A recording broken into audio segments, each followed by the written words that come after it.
Владимир Стојановски од Националното здружение на производители и дистрибутери на продукти од биомаса, или за појасно да стане за гледачите, иако станува збор за повеќе продукти, меѓутоа она што многу ги интересира, особено јавноста, тоа се пелетите. Добро дојдовте во студио 10.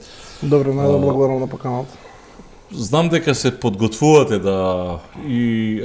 правите план за да излезете и да се спротиставите, условно кажано, да се спротиставите, да им кажете на владата дека греши со одлуката за ограничување на цените. Сега ние ќе збориме за пелетите, меѓутоа таа ги ограничува цените и на огревното дрво и на пелетите. Како е кај пелетите? Така.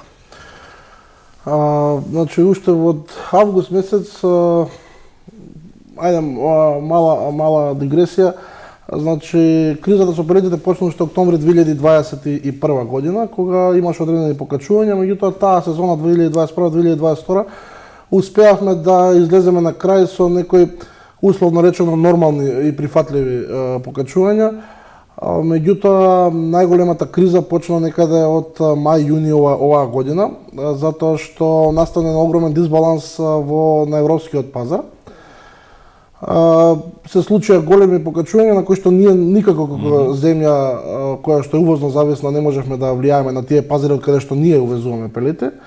И во август месец владата се одлучи да реагира преку инспекцијски надзор, да увиди дали тие цени се реални или се они како што дефинира ратно профитерство. Да, имаше така дека профитираат трговците со пелети, дистрибутерите со пелети. Така. Инспекцијските надзори сами увидоа дека нема такво нешто, дека директорката на пазарниот инспекторат сама кажа дека наидовме на драстично повисоки влезни цени. Маржите што ги утврдија беа во сосема нормална рамка и количината што утврдија на терен во тој период беше отприлика 3% од годишната потрошувачка во очи сезона влезна. Така да едноставно се види дека нема доволно количини, се види дека маржите се нормални, дека нема ратно профитерство. Меѓутоа, сепак владата се одлучи на една мерка да ограничи маржата на 10%. Што значи тоа?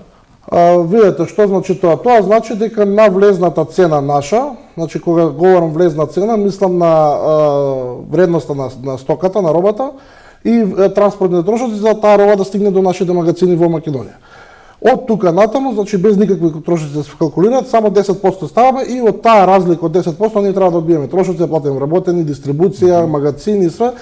Значи тоа е едноставно, тоа е на нула работење. Ние баравме тогаш барем да се зголеми маржата до 15%, ние не дадовме на слух. Продолживме да работиме со тие 10%, работевме како што работевме, само ние знаеме, меѓутоа во овој момент веќе дојде една нова мерка која што едноставно ќе не принуди да прекинеме да работиме и ќе донесе еден крајен резултат, а тоа е да нема пелети на пазарот. И затоа мораме да реагираме, затоа што покрај тоа што ќе нема пелети на пазарот, за жал следствено на тоа да следат и отпуштања, затоа што ние имаме многу наменски вработени, многу наменски инфраструктура за таа работа да дистрибуираме, да увезуваме пелети. И сите тие наменски вработени, наменски инфраструктура ние не можеме да го одржуваме со оваа мерка. Што е мерката? Да објаснам. Ограничувањето на маржата беше силен удар. Силен удар, ова е капитулација. Баш така. Добро објаснато. Што значи сега ова? Чисто да објаснам за гледачите. Значи ние имаме ситуација во која што владата вика: вие, увозниците, трговците, производителите на пелети ги продавате пелети по 27 денари килограм и ни денар повеќе на тоа. Значи фиксно ограничување на цената. Сега, ние како Македонија, прво да поентирам, значи што сакам да кажам, да сватат граѓаните. Македонија е увозно зависна земја кога станува збор за пелетите. Значи, Македонија во нормални околности, во 2021 ќе земеме за репер, трошеше 120.000 тони пелети годишно, произведуваше околу 20 до 22-3.000 тони, а увезуваше преку околу 95.000-96.000 тони. И сите овие податоци кои што ние како здружение ги изнесуваме се многу лесно достапни и проверливи. Значи имаме ситуација каде што сме држава која што е 80%, ни помалку ни повеќе, 80% увозно зависна од овој тип на енергијанс. И сега, во ситуација кога ние сме увозно зависна земја, и во ситуација кога нашите традиционални партнери, пред се Србија и Босна и Херцеговина, како најголеми земји од каде што ние се снабдувавме, имаат забрана за извоз И не можеме да стигнеме до никакви количини тамо. И фокусирани сме на пазарот единствено 90% на Република Турција, многу мал дел на Црна Гора, затоа што таму има квоти за извоз и за секој камион посебно се издава дозвола, и тоа е многу тешко.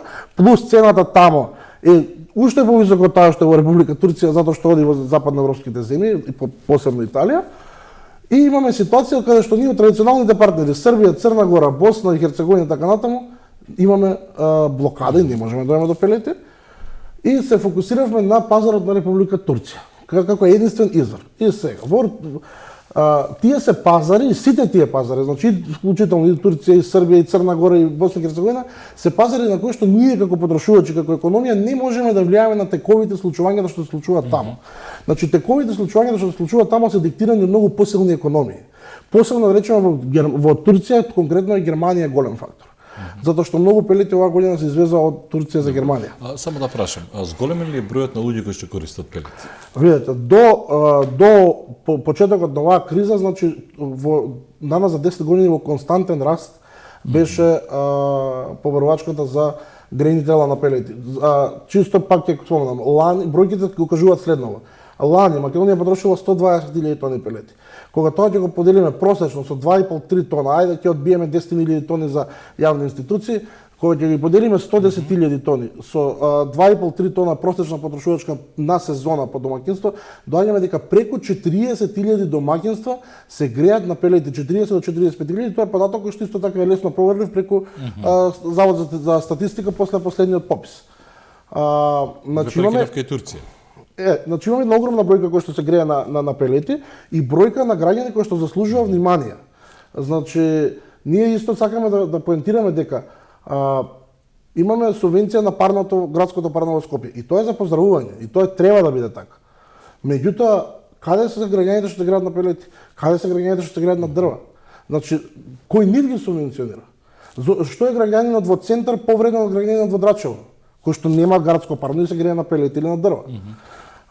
Значи, ние мораме да дадеме фокуси на тоа прашање и затоа ние бараме субвенција од владата, меѓутоа наидовме едноставно на немање одговор на тоа прашање, затоа што во август месец спуштивме на таков допис да ги информираме граѓаните. Што ви кажа? Не ни одговорија. Ратни профитери. Значи не ни одговорија, едноставно беше, значи пуштате допис, во ред пуштивме допис 23 август дописот, тој е официјално достапен, значи може да го споделиме со јавноста и немавме одговор на тоа прашање. Дојдовме до Турција. Значи влијанието увезувате од Турција сега. 90% Македонија во моментов се покрива од Турција. Значи, сега на тие пазари како што кажав, ние никако не можеме да влијаваме на случувањата таму. И сега што се случува? Затоа што таму е побарувачката голема. Производителите таму ние без разлика што им кажуваме случаите, ние имаме ограничување цена во ред, ние ќе ги продаваме во Германија. Значи не мора да купите на крајниот дел. Ние имаме сега ситуација две работи се случуваат. Прво, нашите добавувачи во Македонија, кои што кога е дозна информацијата во овие 7 дена, значи што има уплатена количини во Турција, ги со реекспорт ги пренасочуваат према Грција и Бугарија, затоа што нема логика да ги увезат тука, затоа што влезната цена, доаѓаме до главната поента на погласувањето, да речем, влезната цена од Република Турција е повисока од продажната предвидена од владата. Сакате да кажете, ќе се обидам да упростам, дека ова со ограничувањето на цената на дрвото, владата утврдува, карикирам, 29 денари, дека на пелетите, 27 денари килограм. Да, 27 денари килограм. Да, со ДДВ и транспорт. Вие пред да почнете да ја продавате, цената ви е 29 денари. 29, 30, 31 денар, ние влезна цена во магазин. Значи ние на прием, на увоз, фактурна вредност на робата и транспорт е поскапо, повеќе не кошта од тоа што владата го предвидува. И едноставно, кој е резултатот на сето? Добро, како е дојдена владата до оваа цена? Тоа е прашање од $1 милион што сакаме ние да го добиеме како одговор. И се обидовме во неколку устни, да речем, повици да добиеме одговор. Не наидовме на слух и токму затоа ние утре како здружение кој веќе брои преку 30 членови, фирми возници кои што се преку 90% чинители на пазарот со пелети во Македонија, имаме собир на сите членки да ги извлечеме овие заклучоци, да се потврдиме меѓу нас сите дека тоа е така, иако веќе сме во координација и тоа е така кај сите, да го извлечеме тој заклучок и јавно и медиумски да го изнесеме дека имаме сериозен проблем пред нас. Имаме мала среќа во наводници што времето е се уште меко, меѓутоа ние во брзо време, значи ќе се случи едноставно да нема пелети на пазарот, затоа што нема кој да ги увезе по тие нелогични цени и едноставно ние ќе бидеме приморани да не работиме трговија со пелети. Тоа доведува до тоа да нема крајен резултат е ќе нема пелети. Верувам дека тоа не е целта на владата. Може би е пропуст, меѓутоа може би е, како да кажам, избрзана одлука, избрзана мерка, затоа ние сме отворени за дискусија и сакаме како пред се како здружение, значи каде што има сериозен број на членки, да владата ја кажеме со факти и аргументи. Значи не збориме сега ние во абстракт, значи збориме со факти и аргументи, со увозни царински декларации, со увозни фактури, со свифтови со кои што сме плаќале, да докажеме дека влезната цена е повисока. Но затоа велам, владата, веројатно и преку царина и преку сите други институции, од прилика може да знае колкава е цената на пелетите. Бидејќи сигурно има и некоја влада. Затоа велам како е дојдено до ова ограничување на цената ќе биде вол. Па ќе кажам, тоа е прашање од $1.000.000. Ние само можеме да се сомневаме. Има неколку варијанти кои што можеби владата дошла некако до сето тоа, можеби извадили некој просек што нема допирна точка со реалноста во моментов. Можеби има една ситуација која што апсолутно не ја креира големата слика.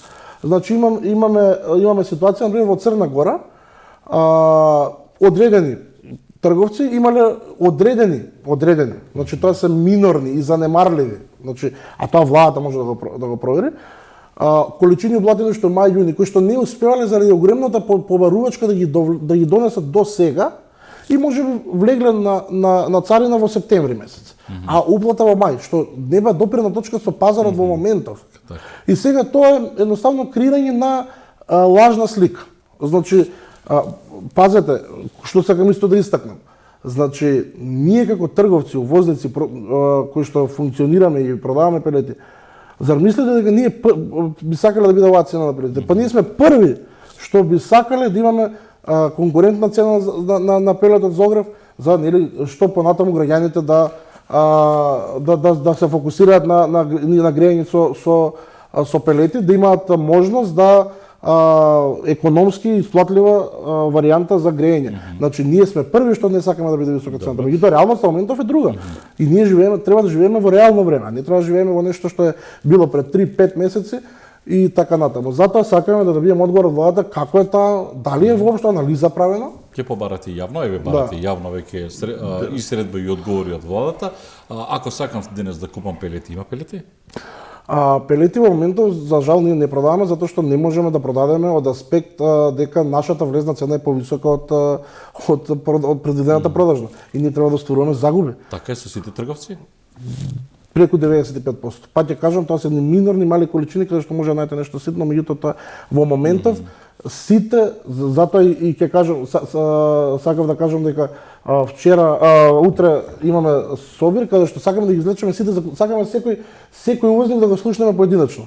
Значи да каже, јас имам толку влезна цена, јас имам толку и да ни достават, веќе имаме ние доставени документи, значи веќе ги имаме аргументи и факти дека влезната цена е повисока од продажната и згора на тоа, значи во идни на цените што ги добиваме како најава дека ќе бидат за декември, јануар, февруар, се драстично повисоки од ова.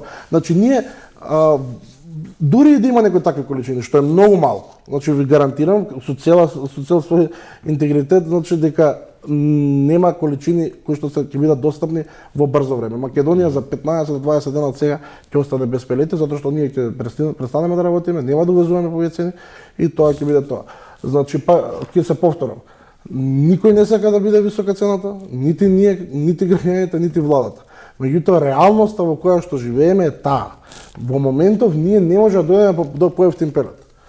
На крајот на денот, ајде ќе речам, ако државата смета дека може да се дојде до поевтин пелет, ајде нека се вклучи во процесот. Ајде нека донесе владата одредени количини, ние ќе им доставиме кои се потребните количини до крајот на сезоната, отприлика.